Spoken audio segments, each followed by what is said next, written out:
Romulo, obviously kalaban siya ng mga Diskaya, so tinitira siya. Would you wish to also say something? Hindi na po ako magsalita doon kasi siyempre kaibigan ko yun. So sasabihin, kahit ano naman sabihin ko, misquote lang eh. Pero tingnan natin yung buong statement kahapon sa Senado, dito, ng Diskaya at ng iba pang mga nagsasalita. Huwag tayong pumayag na lilituhin lang tayo. Huwag tayong pumayag na guguluhin lang tayo. Again, if we take what they are saying, hook, line, and sinker, without questioning it, in a few months, wala na to lahat. Baka may political agenda to, lalo yung future plans, for example, ni Congressman Romulo sa 2028? Well, I can't speak about anyone's hidden intentions.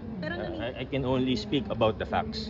And the facts clearly show that they are lying. Naniniwala kayo na meron pang ibang mga itinupublishang mga tao na binayaran din, tumanggap din, pero hindi niya na sinasabi? Well, just apply the logic. Siguro sa listahan na yun, may totoo, may hindi totoo. Hindi ko na alam. And again, yun nga yung point nun eh. Para lituhin tayo eh. Yun yung point nun. So again, huwag tayo pumayag. Ilang percentage ang hindi totoo sa mga sinasabi? Hindi ko na alam. Pero gaya ng sabi ko kanina, they have hundreds, they have probably thousands of projects in the last, sabi nila matagal na sila, di ba? 23 years na daw sila. So, yun lang po muna. Maraming salamat po sa inyo. Sana po maging maingat po ang bawat isa sa atin sa lahat ng impormasyon na lumalabas. Halo-halo na yan, may katotohanan, may kasinungalingan. At kaya alam ko talaga na yan yung anggulo nila.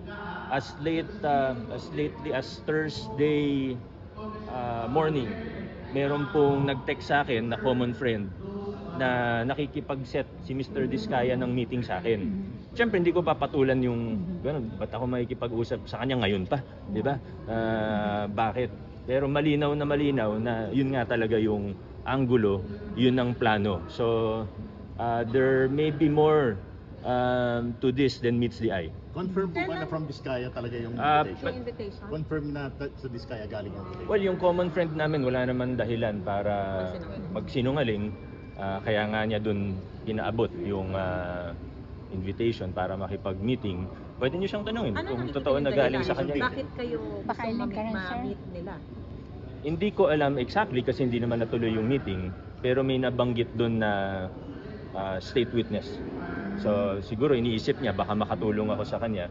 Pero sa akin hindi. Dapat ilabas natin kung anong katotohanan. So pasensya na po. Medyo na-delay na ako.